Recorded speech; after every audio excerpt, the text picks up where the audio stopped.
teeth. So if we hold the universal curette up to the buccal surface of the tooth, you can see here that the terminal shank is parallel to the long axis of the tooth, and that is correct.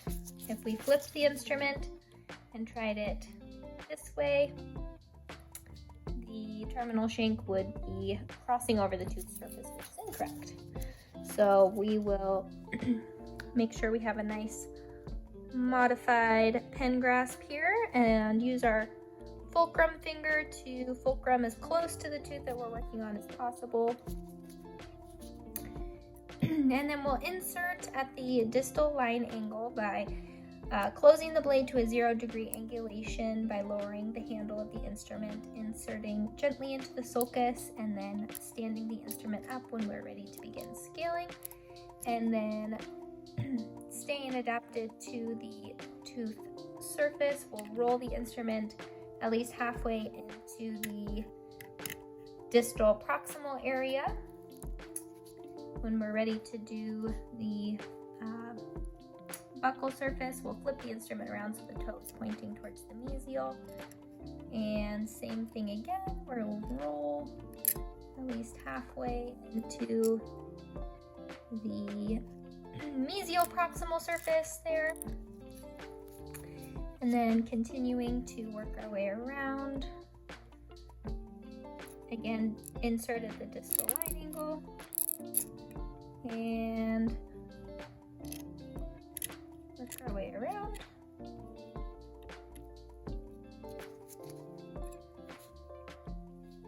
And we'll want to get at least halfway across those proximal surfaces, because we'll get the other half from the lingual aspect.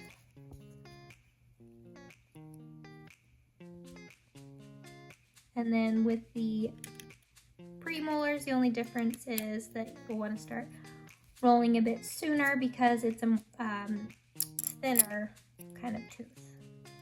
The root doesn't have as much to go around, so you want to turn sooner to stay adapted. Hold the instrument, the toe of the instrument up to the tooth. You can see that it's crossing over the buccal surface of the tooth, so that's incorrect.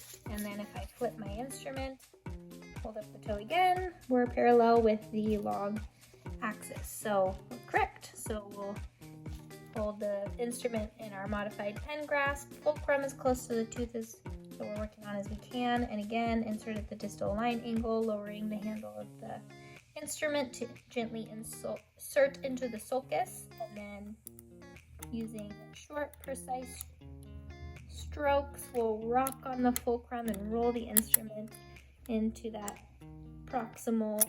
distal proximal surface, and then pointing the toe towards the mesial, enter in at the distal line angle again.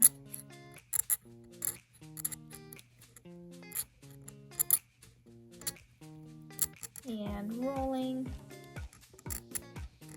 into the mesial proximal surface, and again here, rolling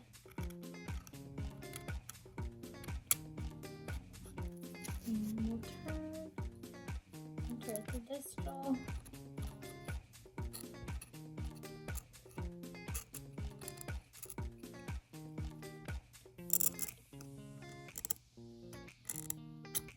Roll, and then finally at this premolar,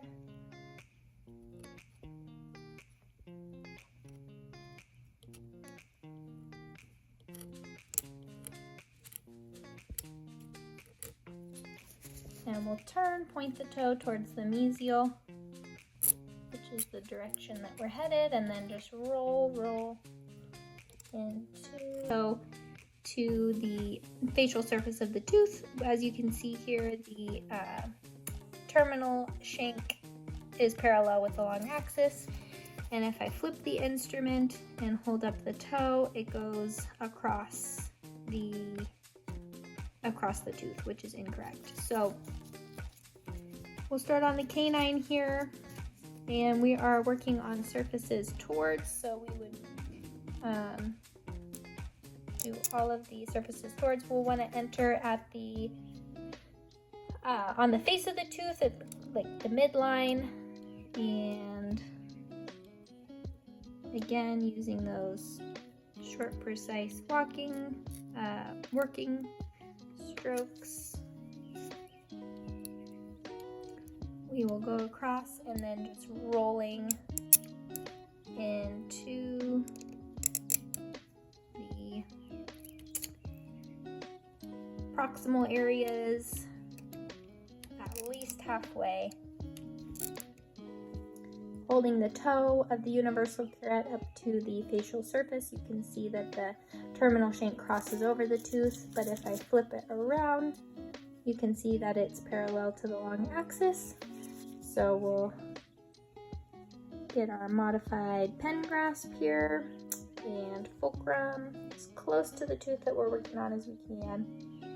Point the toe towards the distal because we're doing surfaces towards, and roll the instrument, working our way into the proximal area, and all the surfaces towards us.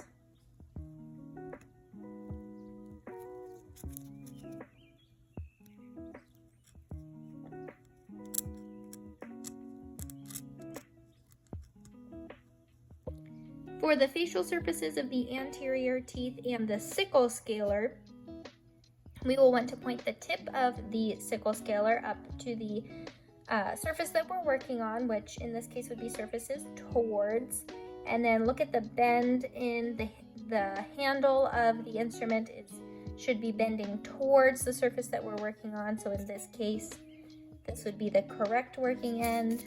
If we flipped it around, you could see that if we were working on surfaces towards us, the handle would be bending away, which is incorrect. So as an example, for the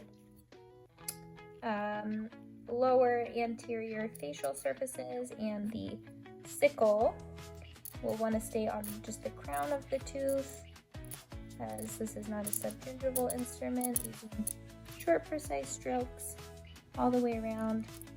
We'll want to begin on the direct surface and making sure that we're adapting all the way around as to not poke a patient's gingiva with the instrument. And then for the maxillary, if we were working on surfaces towards, the same would be true. We want the bend of the instrument going towards the surface that we're working on. So in this case, this side would be correct. And we start on that direct aspect and roll the instrument all the way around, like so. For the lingual surfaces, as you can see here, if I was working on surfaces towards, the handle is bending away from me, so that's incorrect. With this one, the handle is bending in towards the surface that I'm working on, so that would be correct. And ensuring that your hand with the mirror in it has a good steady fulcrum, and that your fulcrum with your instrument hand is as close to the tooth that you're working on. Lingual maxillary teeth, the same rule applies with the sickle scalar. So if I'm working on surfaces towards, as you can see here, the handle would be bending away towards the surface that I'm working on. But if I use this working end, it's bending in. So we'll point our toe towards the direction we're working in.